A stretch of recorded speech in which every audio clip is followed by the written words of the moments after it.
Kalau saya ya, Iya betul. mungkin karena saya otodidak, mungkin ya. Ketika action saya masuk ke peran, ketika cut ya selesai. Action masuk lagi, cut, selesai. Berarti tidak ya? Ya terus bawa ke rumah, katanya ada orang yang dibawa. Buat saya aneh, kok bisa dibawa sih? Lu nggak lepas waktu di cut, lu nggak ngerti.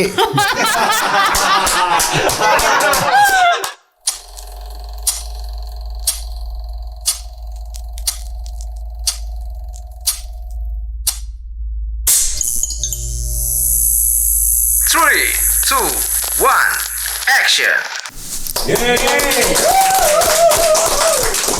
Awal bersama saya Ismi Melinda di Troyes Film Podcast. Dan sekarang kita bakalan berdiskusi bersama aktor senior kita, Kang Egy Fadly. Hatur nuhun Kang, sudah mau kesini. Terima kasih sudah diundang ke Troyes Film ya. Ya. Yes. Terima kasih sudah datang dan menyempatkan waktunya ke sini. Sama seperti biasa sih, kalau awal-awal pasti kita pengen tahu cerita awal masuk ke dunia perfilman. Kumaha Kang? Awalnya itu selalu dari satu titik ya. Titik ketika kesempatan itu ada. Yuk. Jadi latar belakang saya boleh cerita ya. Boleh dong. Saya kalau pendidikan itu seni rupa sebetulnya. Seni rupa masuk setelah mengalami perjalanan tidak diterima di ITB, seni rupa ITB, 2 kali.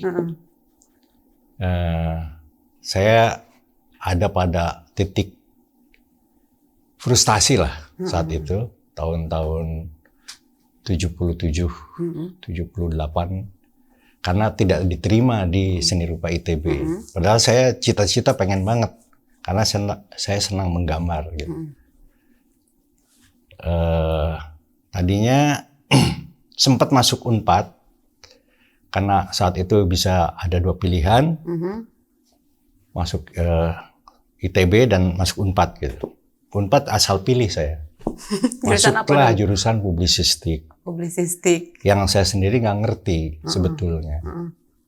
Cuman karena ada publik, mungkin publikasi gitu kan. Mungkin bikin poster, mungkin bikin gitulah. Ternyata bukan itu. Akhirnya saya tahu bahwa itu sekolah jurnalistik. Wartawanan gitu kan. Wah, bukan di sini saya pikir. Karena wartawan kan harus wawancara orang. Betul. Saya ada kecenderungan ingin diwawancara. Oh gitu ya, anaknya agak narsis ya. Mungkin itu yang membuat saya akhirnya memutuskan nggak mau kuliah. Oh sempat nggak mau kuliah? Ya, jadi masuk Unpad hanya 4 bulan kurang lebih. Tahun depan nyoba lagi ke ITB seni rupa dan tidak lagi keterima. Padahal sudah ikut bimbingan tes, di mana dosennya yang memberikan bimbingan itu dosen seni rupa. Tadinya saya yakin banget, udah ikut bimbingan, yang ngebimbing dosen dari seni rupa pasti keterima lah. Ternyata enggak. Nah itu saya frustasi sekali ya ketika tidak diterima. Tapi sekarang saya syukuri. Karena kalau saya tidak bisa bayangkan kalau saya diterima di seni rupa ITB, mungkin tidak ada cerita dalam keaktoran itu nama saya gitu. Oh, tidak ada ya. Kita nggak ketemu, berarti ketemunya di ITB ya. Di ITB pasti sekarang masih mungkin saya jadi pelukis atau pematung. Beda ya? Ya bukan beda. Karena gini, setelah saat-saat yang saya bilang frustasi itu, ada teman saya datang ngasih koran di mana di situ ada iklan bahwa di Jakarta masih buka sekolah seni rupa. Ada sekolah namanya LPKJ, ada jurusan seni rupa. Nih masih buka nih, masih 3 hari lagi. Besoknya saya langsung ke Jakarta, daftar tes, tunggu seminggu kurang lebih, ternyata saya diterima. Saya pindah ke Jakarta, resmi menjadi orang Jakarta sejak saat itu dan merasa saya menemukan dunia saya. di LPKJ yang akhirnya menjadi IKJ. KJ sekarang, iya. Kenapa saya bilang kalau saya di ITB mungkin tidak pernah ada aktor namanya Egy Fedli. Karena ketika di IKJ sekitar 4 tahun, saya meragukan pilihan saya. Apakah saya betul masuk seni rupa? Gitu. Karena saya tertarik dengan seni peran. Saya lihat di situ ada teater. Asik nih di teater nih.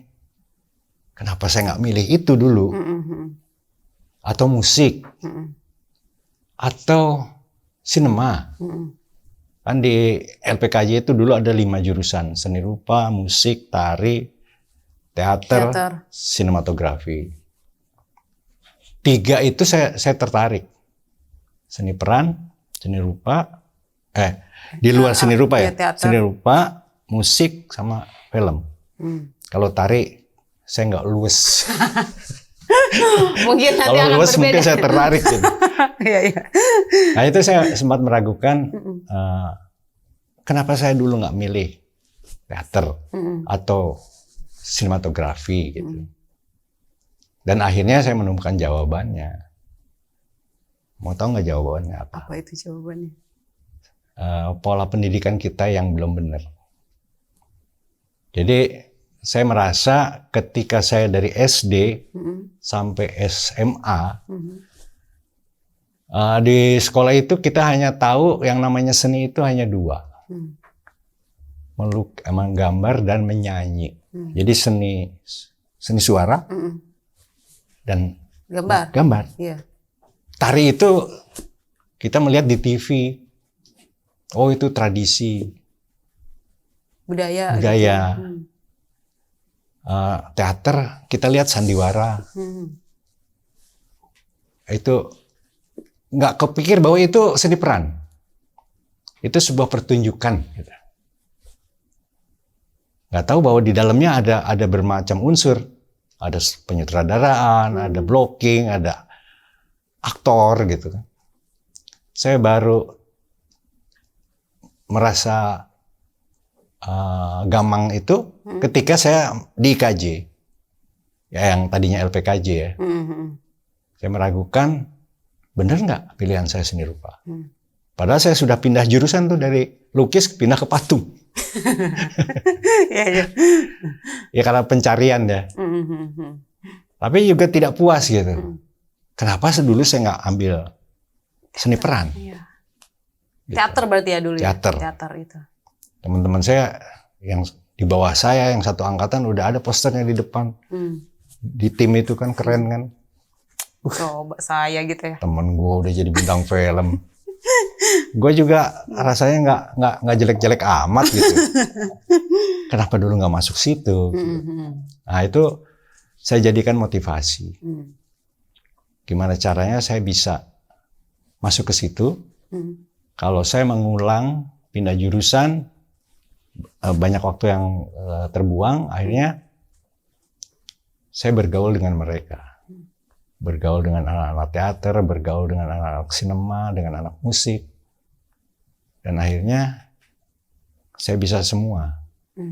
Bisa ikut pentas, bisa bantuin bikin sebuah pertunjukan, bisa ikut bermain musik, bisa ikut main film untuk teman-teman sinema yang mau ujian gitu. Ya itulah pembelajaran saya. Betul.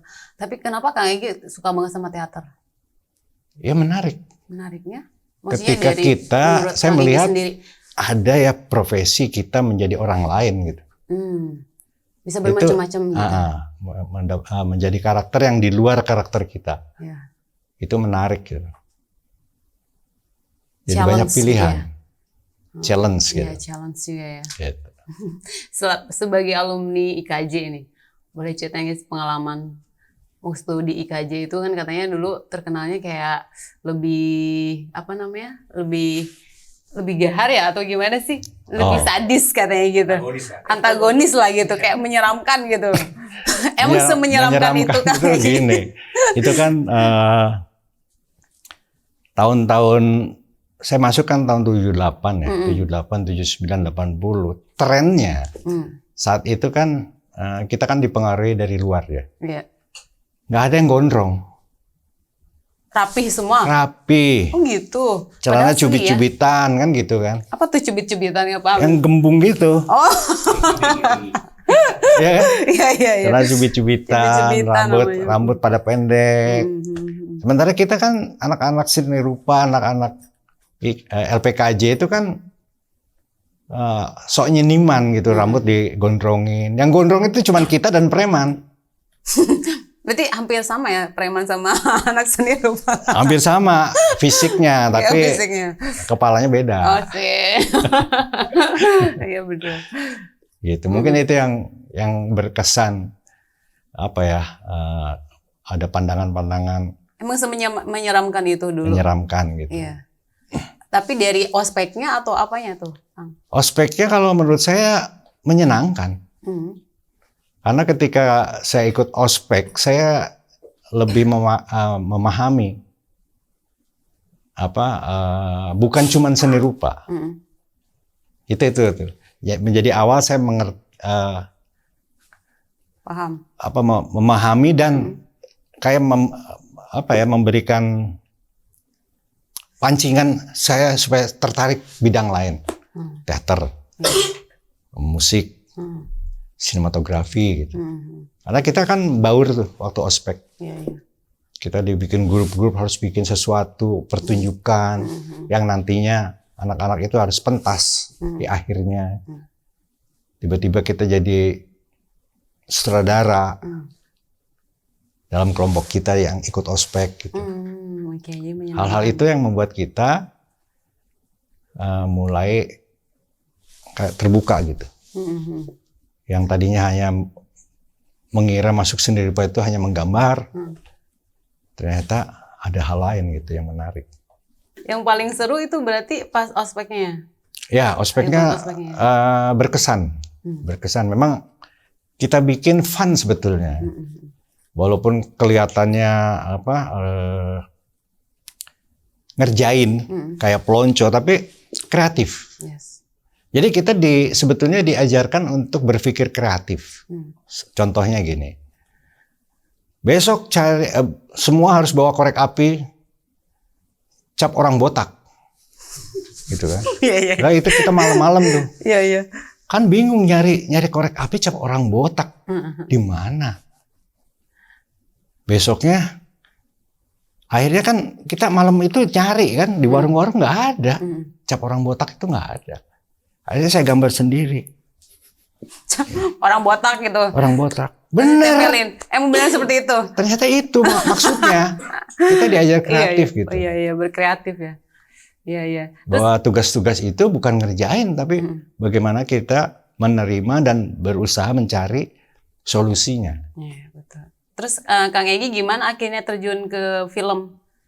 Dari seni rupa itu, maksudnya pertama kali main film kah, main teater juga? Ya, tahun-tahun ketiga keempat di LPKJ yang saya bilang tadi yang ada perubahan ya dari LPKJ menjadi IKJ. IKJ itu tahun 82. 82. Jadi kan 78 saya masuk. Iya. Oh berarti 4 tahun kemudian itu jadi menjadi LPKJ. Lebih tertib menjadi IKJ. Yes. Menjadi Institut Kesenian Jakarta. Karena harus ngikutin aturan Kopertis saat itu. Waktu di LPKJ kita nggak bisa tuh waktu mahasiswa lain dapat karcis bis murah. Kita datang ke Monas, ada kantornya di situ. Nggak berlaku kartu mahasiswa kita. Oh kenapa ya? Karena LPKJ belum diakui sebagai sekolah. Aduh.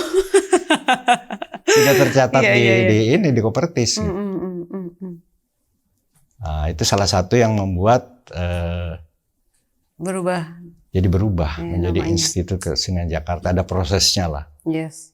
Jadi kita harus punya yayasan, IKJ itu harus punya yayasan, banyak aturan yang harus dipenuhi. Yeah. Kan itu proyek dari Gubernur Ali Sadikin sebetulnya. Terus? Sejarahnya. Jadi IKJ itu dibikin untuk tidak bisa lepas dari adanya tim. Tim itu dibikin oleh Gubernur DKI sebagai ibu kota harus punya tempat pusat kesenian, di mana kesenian daerah bisa tampil di ibu kota. Nah, Ali Sadikin memanggil seniman-seniman Indonesia, rembuk. Seniman-seniman itu mengusulkan bikin sekolah di belakangnya, supaya nanti muncul seniman-seniman yang bisa mengisi di tim, gitu, supaya kesinambungan tim itu terjaga. Makanya dibikinlah LPKJ, yang konsepnya awal sebetulnya antara kayak padepokan dan akademi. Kenapa padepokan? Karena dosen-dosen kita tidak semuanya sarjana, tapi master-master dalam bidangnya. Umpamanya ada pemain gamelan yang udah terkenal senior dari, gitu ya. dari senior dan ya terkenal gitu. Padahal dia tidak pernah sekolah seumur hidupnya, sekolah kesenian apalagi gitu. Tapi dia ahli gamelan. Itu menjadi dosen di tari atau di musik gitu. Penari, pelukis, orang yang ngajar di teater juga dari pemain sandiwara terkenal gitu, yang mungkin otodidak. Iya. Terus kalau Kang Egy sendiri mengawali dunia aktor? Nah itu saya melihat itu kan, melihat ini bahwa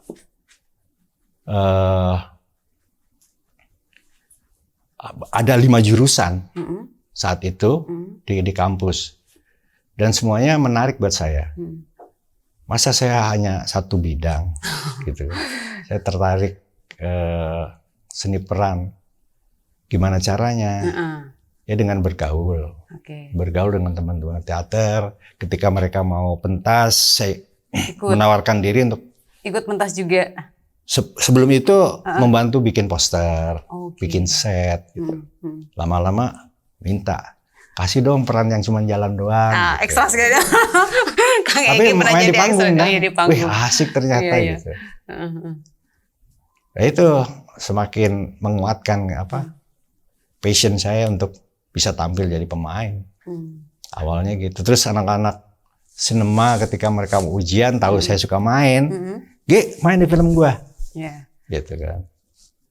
Mulai dapat peran-peran walaupun film pendek untuk ujian.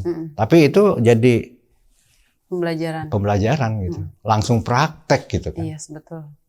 Akhirnya mulai memahami apa itu acting. Berarti otodidak ya, Kang? Bisa dibilang otodidak. Iya. Dalam bidang seni peran. Seni peran. Iya. Gitu. Berarti film pertamanya apa tuh kalau yang benar-benar yang ada di TV gitu atau Nah, jadi ada beberapa tahap ya. Pertama jadi ekstras pernah. Di film apa tuh dulu berarti zaman Film Tali berapa? Merah Perkawinan. Tali Merah Perkawinan.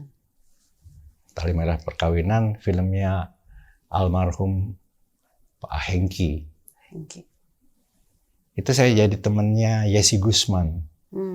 Sama teman-teman lain tuh.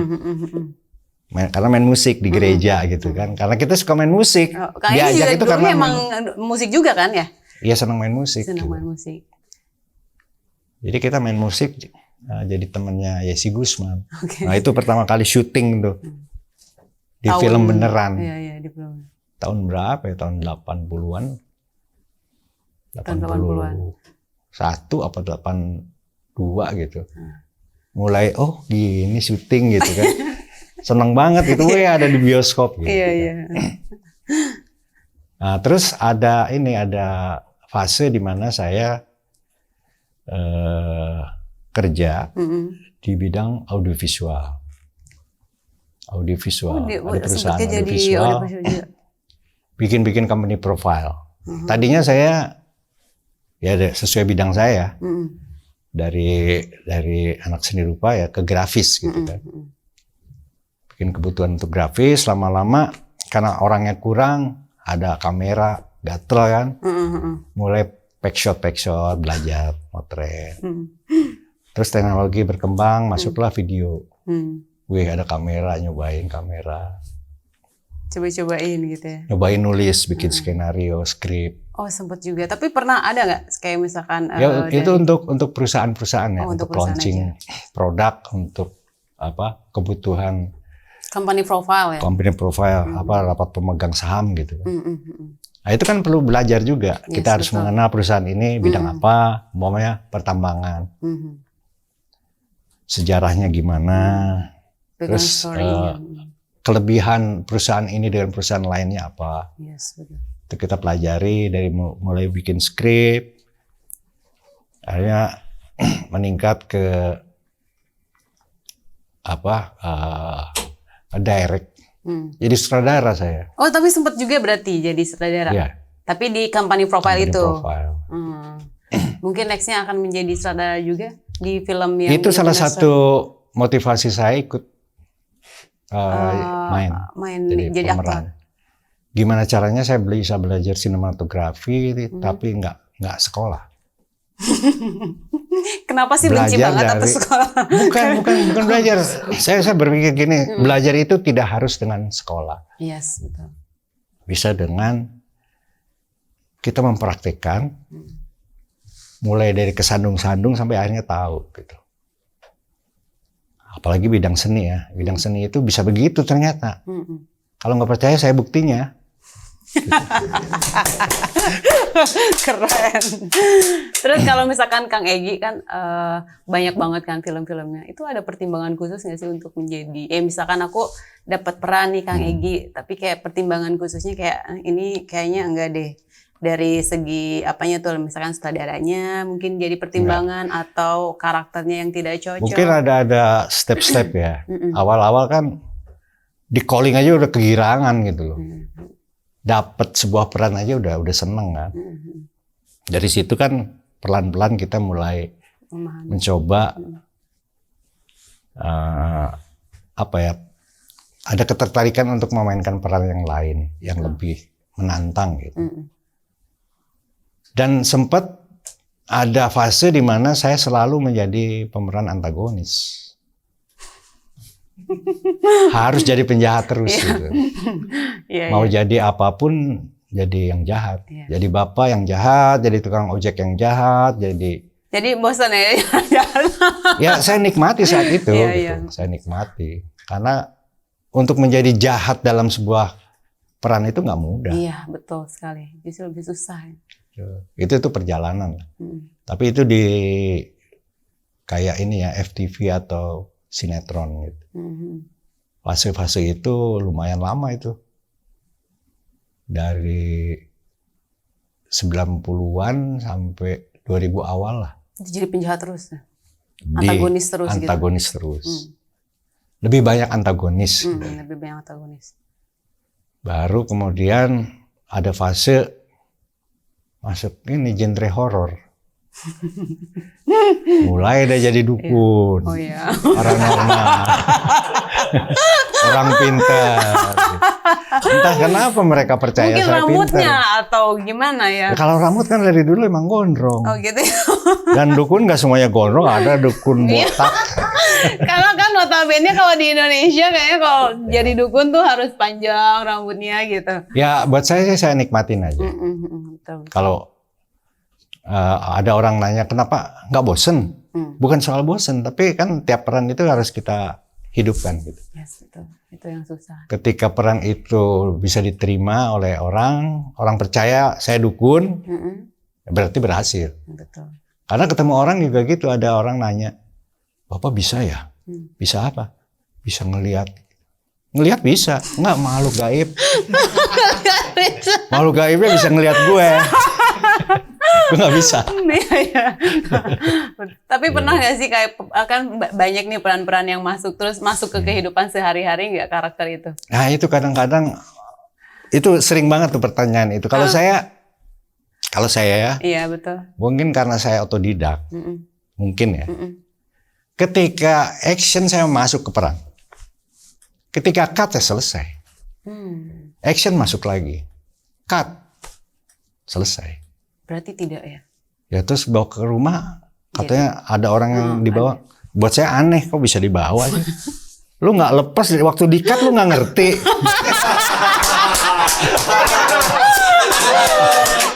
Tapi emang banyak kan seperti itu, Kang. Jadi kayak rata-rata kalau misalkan ya orang-orang ya misalkan kalau ditanya ya itu jadi kayak pembawaan perannya tuh kayak masuk, jadi akhirnya nggak bisa bersosialisasi Dia sama nggak dunia punya nyatanya. filter.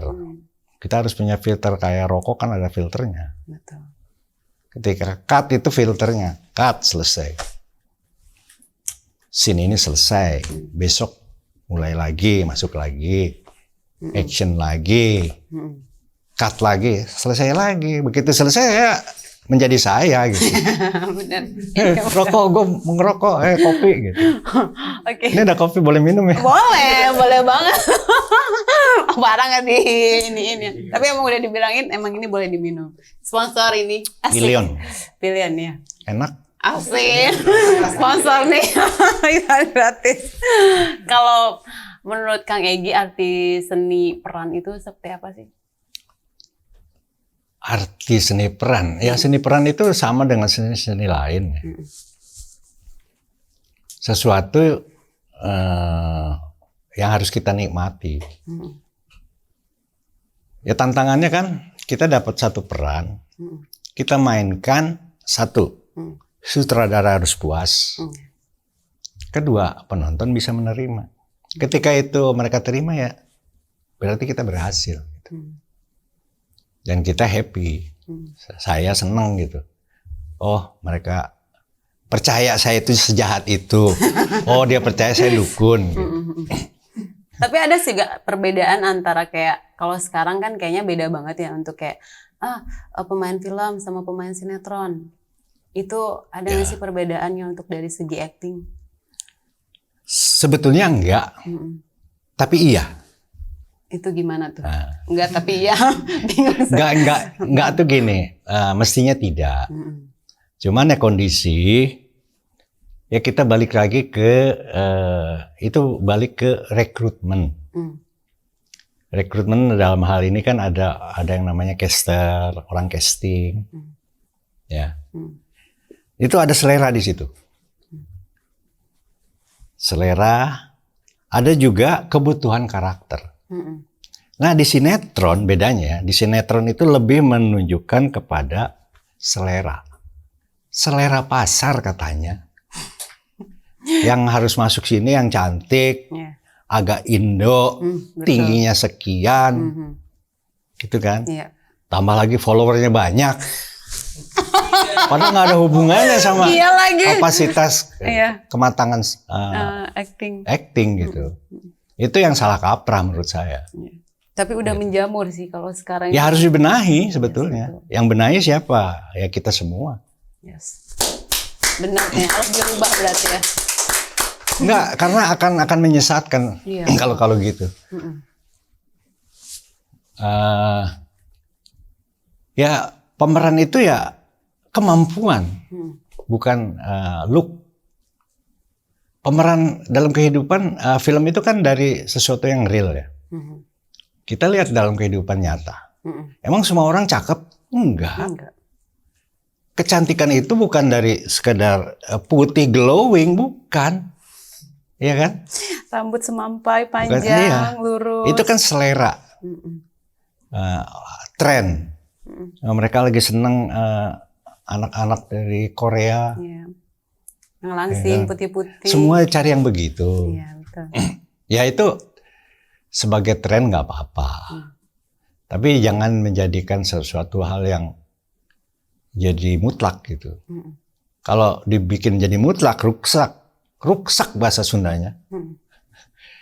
Tatanan karakter gitu. Karena karakter dalam film kan kalau kita lihat, ya Indonesia kan luas ya. Betul. Terdiri dari sekian ratus suku, bangsa, adat istiadat. Nggak semuanya seglowing itu kan. Betul. Ya kan? Orang itu tidak selalu harus begitu kan. Ada yang pendek, tapi baik, pinter. Ada yang tinggi, putih, blow on juga ada. Ada. Bego, banyak. Ya harus intinya mengacu kepada realita lah. Pembenahan ya. Pembenahan. Kalau kita bandingin sama film-film luar, ya, film Hollywood pun nggak selalu begitu kan. Enggak. Dan jenjang jenjang seorang aktor tuh bisa panjang gitu. Dan bermunculan aktor-aktor lain dengan karakter masing-masing. Nah itu yang di kita yang masih belum seperti itulah. Iya. Karena itu mungkin terpacu. Karena salah. Orang casternya yang salah. Orang casternya salah karena apa? Produsernya yang minta. Gitu ya. Karena nilai jual katanya. Nilai jual itu lu yang bikin. Jangan ngikutin selera penonton. Penonton harus dibentuk seleranya sama kita. Yes. Supaya paham, supaya pintar penonton itu gitu. Jangan dibego-begoin. Yang cantik tuh yang begini, yang glowing. Padahal palsu. Ada yang singgung nih katanya. Enggak, ini keras tapi benar kan. Iya betul. Gitu. Apalagi ngelihat dari followers ya sekarang. Apalagi followers itu kan apa yang di follow sama mereka? Sensasinya. Sementara di film kan lain, bukan sensasi. Kemampuan acting. Betul sekali. Kemampuan personal. Ini harus dibenahi nih. Berarti itu mungkin menjadi salah satu Indonesia menjadi filmnya itu tidak begitu maju seperti kayak film-film luar Ya. dari India. Memang Korea. kita tertinggal ya. Kita jadi lucu gitu. Pengen menyusul tapi dengan pola yang salah. Ya dari PH-PH itu. Iya. PH-PH itu harus berbenah. Nggak semua ya, ada PH yang saya kira mereka sudah menjalankan sebuah sistem yang bagus gitu. Cuman bersaing dengan PH yang masuk ke TV lah. Sementara TV itu kan seluruh Indonesia bisa masuk. Kalau film terbatas karena jumlah bioskop itu tidak menjangkau semua pelosok. Kamu pernah ke Belitung? Belum pernah. Nggak ada bioskop. Oh, wow. Dulu pernah ada, karena saya pernah syuting di sana. Nah ini catatan nih. Belitung itu dekat, sebelahnya Pulau Sumatera. Nggak ada bioskop. Oh, wow. Ketika saya syuting di sana, melibatkan penduduk, mereka tanya, nanti filmnya diputar di TV lapangan. mana? Oh, TV pun belum masuk. Sudah. TV ada. Dia tahu ini film. Iya. Nanti diputar di lapangan? Enggak, nanti di bioskop. Kita nggak ada bioskop, Oh. Bilang sama produsernya diputar di lapangan katanya. Sedih nggak? Iya, sedih banget. Itu baru Belitung ya? Belum lebih jauh lagi. Itu PR tuh. PR untuk departemen apa ya? Di kita. Marketing. Masuknya kemana? Promosi ya. Iya. Ada dua menurut saya. Kebudayaan dibawa ke Mendikbud sama apa? Industri kreatif. Kemenpar ya, Kemenkraf. Itu PR. Gimana caranya supaya bioskop itu dibangun di daerah-daerah merata. Supaya film kita lebih merata. Yes. Seleranya juga bisa dibangun lebih baik. Iya. Nggak hanya yang putih-putih dan glowing aja. Iya. Bener. Dan kemarin FFI kemarin saya senang karena banyak film-film yang dari Indonesia Timur yang menang. Iya, yang perempuan apa tuh? Itu juga dari Indonesia Timur kan? Yang mengusung tentang Itulah Indonesia gitu kan. Jadi bisa kok. Mereka orang-orang awam itu diajarin untuk main dan bisa main bagus. Nggak usah harus glowing, nggak harus tingginya sekian, harus berwajah Indo, enggak. Yang penting aktingnya ya. Aktingnya dapet, ceritanya pas, karakternya kena. Nah, Kang sebagai peraih nominasi aktor pembantu terbaik di FFI 2018, pada film Marlina Pembunuh 4 Babak. Udah aku nonton banget lagi itu. Keren banget Kang Egy. Ya itu Ada treatment khusus keberuntungan, nggak? keberuntungan. Keberuntungan. Iya. Keberuntungan. Gini. Itu bukan keberuntungan. Enggak gini. Gimana? Untuk bisa dapatkan peran seperti itu yang menantang, itu nggak banyak. Itu film festival. Saya dapat tawaran itu 1 tahun sebelumnya. Oh. Hampir 2 tahun. Sebelum Sebelum jadi. syutingnya. Pas baca dipanggil kan sama Molly. Bang, kita ada peran ini. Wih, gila nih. Suka bang, suka banget.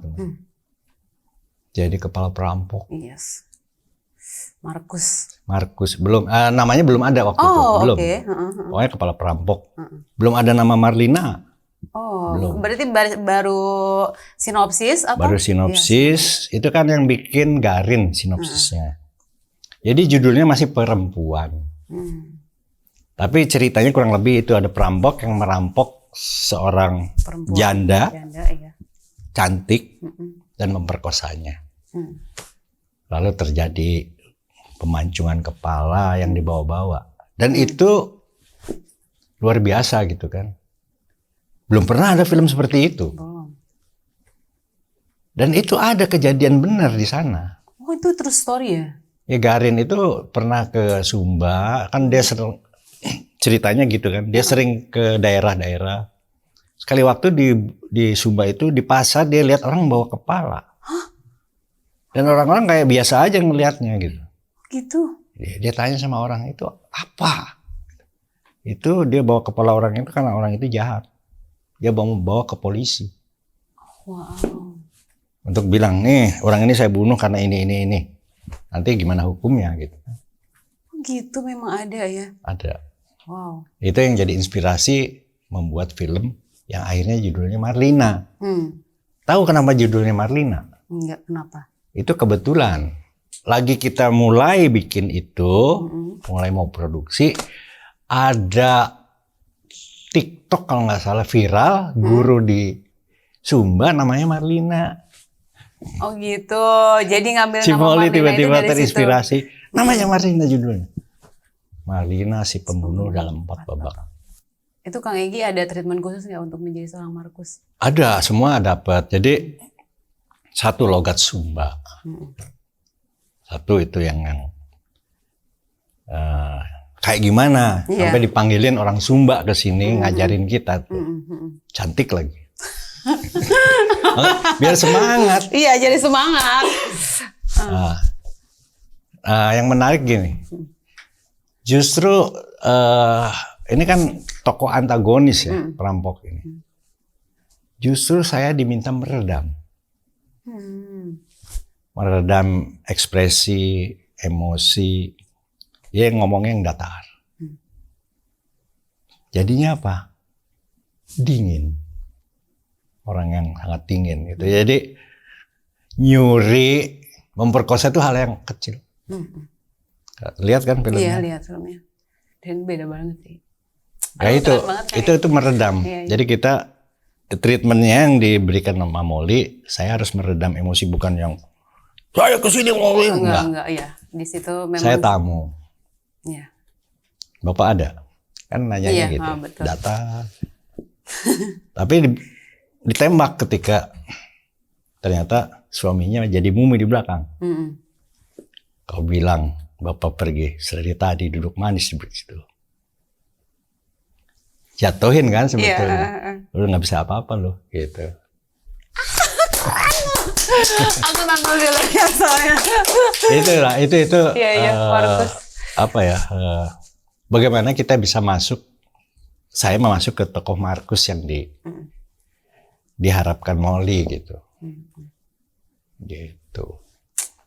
Akhirnya jadilah Markus. Jadilah. Dan film itu juga luar biasa buat saya, pengalaman luar biasa, film festival yang diputar di Cannes, Prancis, dan kita ada di sana. Toronto juga ya. Toronto menang. Toronto, ya dia. Jadi yang istimewa tuh di Cannes karena memang Cannes. pertama di situ kan. Yes. Dan kita 4 pemain itu berangkat. Tadinya enggak. Cuman Marlina aja atau Enggak. Oh, Tadinya sutradara sama produser aja Oke. untuk ikutin film itu sebagai ikut festival.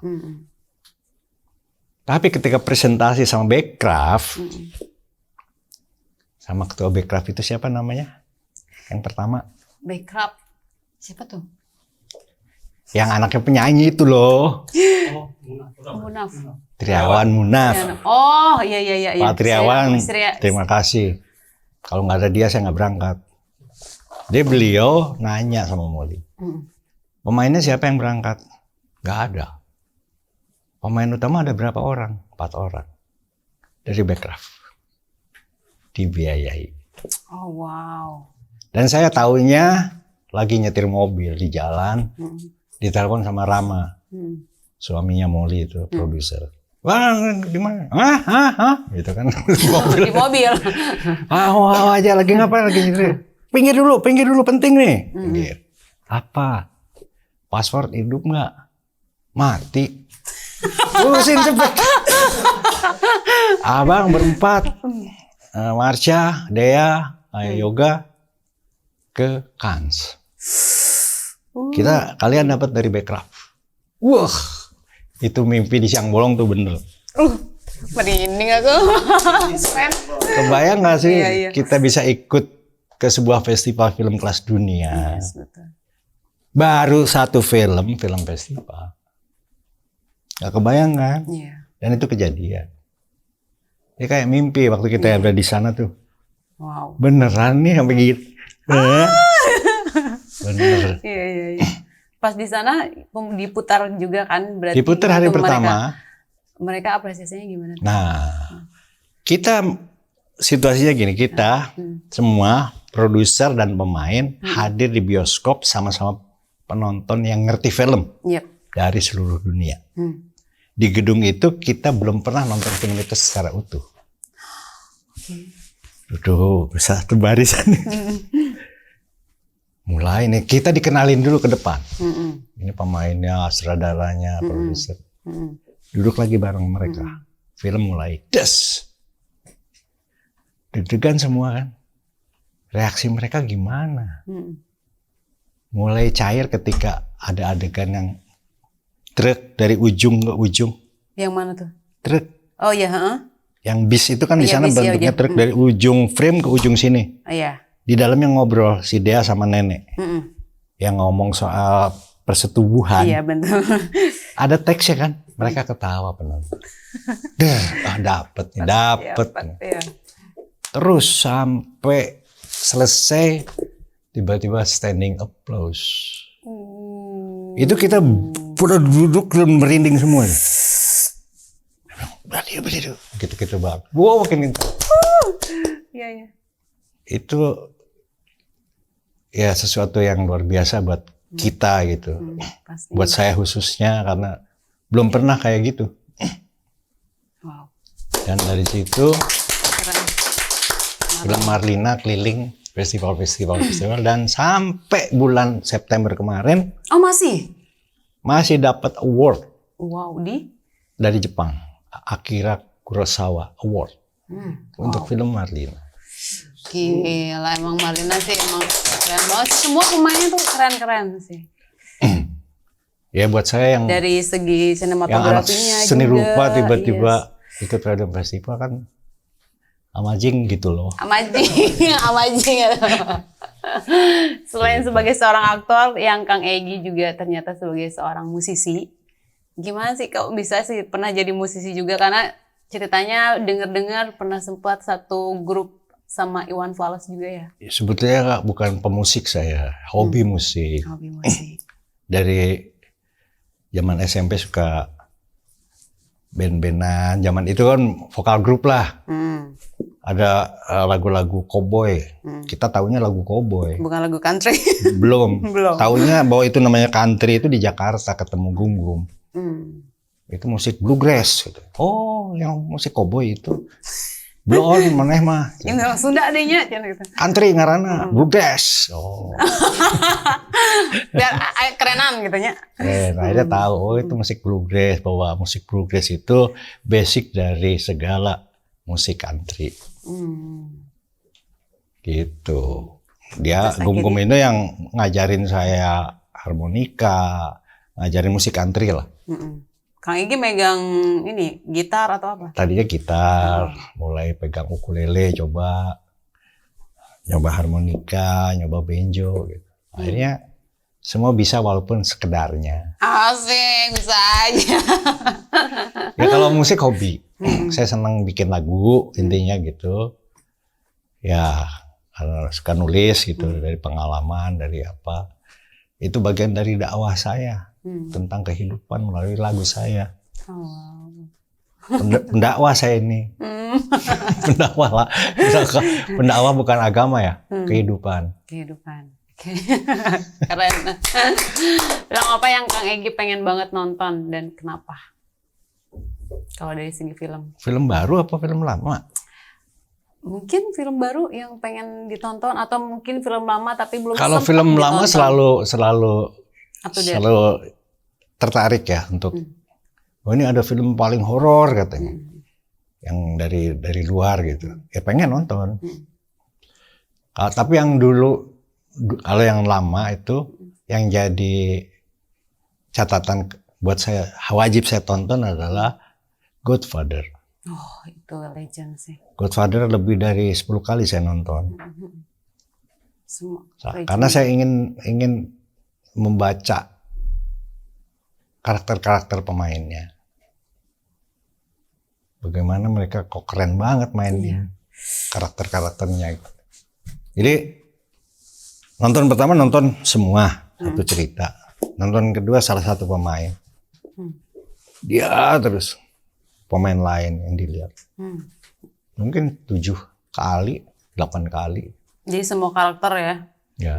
Dilihatin. Itu menurut saya bagian dari pembelajaran kita memahami karakter dalam sebuah film. So, boleh spill nggak sih kalau sekarang lagi project apa, Kang Egi? Sebetulnya ada beberapa judul yang belum keluar. Ada 4 judul yang belum keluar.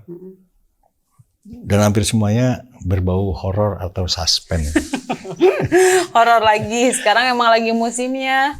Ya buat saya sesuatu yang wajar aja sih. Karena penonton kita itu senang ditakut-takutin satu. Kedua, budaya kita, coba kemanapun ya, pasti ada tempat-tempat yang mistis. Betul. Pasti ada cerita-cerita tiap daerah.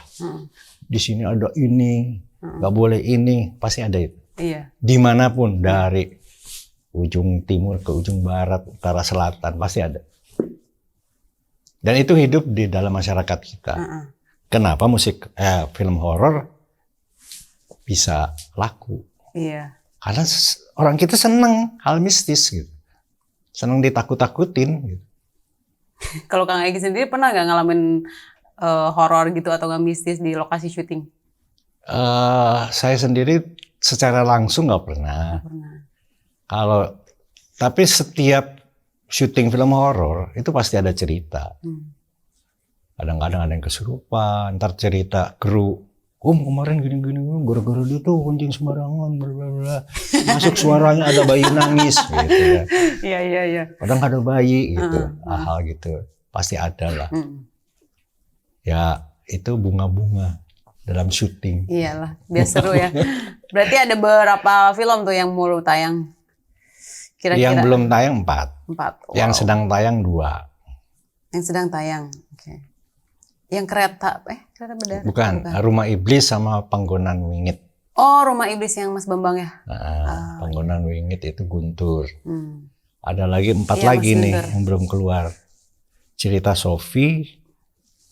Satu lagi yang syuting di Belitung itu judulnya lupa ya. Agak panjang soalnya. Itulah pokoknya. Panggonan Itu Wingit. Visinema itu. Iya. Terus apa lagi ya? Ada 2 lagi, Bang. Lupa. By the way, congratulations karena Pangan Wingit udah 700 penonton kalau nggak salah. Ya. Jangan lupa pada nonton nih semua. Kang Egi kalau beri satu pesan nih, apresiasi, sindiran atau apapun itu mungkin buat orang-orang atau buat produser atau teman terdekat atau orang terdekat atau netizen atau pesan yang baik, pesan yang baik untuk inilah yang berminat masuk ke dunia film, talent. Yes. Semua orang itu bisa jadi pemain. Oh, wow. Bisa. Saya yakin karena saya mengalami. Asal dia mau belajar, penyakitnya biasanya minder. Betul. Begitu di depan kamera salah tingkah, hilang semua. Keringat dingin. Nggak pede. Iya. Ya masih punya rasa percaya diri dulu. Dan jangan pernah merasa gagal kalau nggak dapat sebuah peran. Biasanya tidak dapat sebuah peran itu karena beberapa hal ya. Nggak cocok, bukan rezeki. Kalau saya percaya itu, nggak cocok nih perannya sama lu. Bukan rezeki gue. Betul. Tetap aja berusaha. Suatu saat akan dapat. Yes. Dan ketika dapat, mainkan sebaik mungkin. Hilangkan rasa sotoy. Sotoy gimana tuh? So tahu, Iya. merasa udah pinter gitu. Itu penyakit yang paling jelek. Iya. Merasa benar, merasa udah tahu, padahal enggak.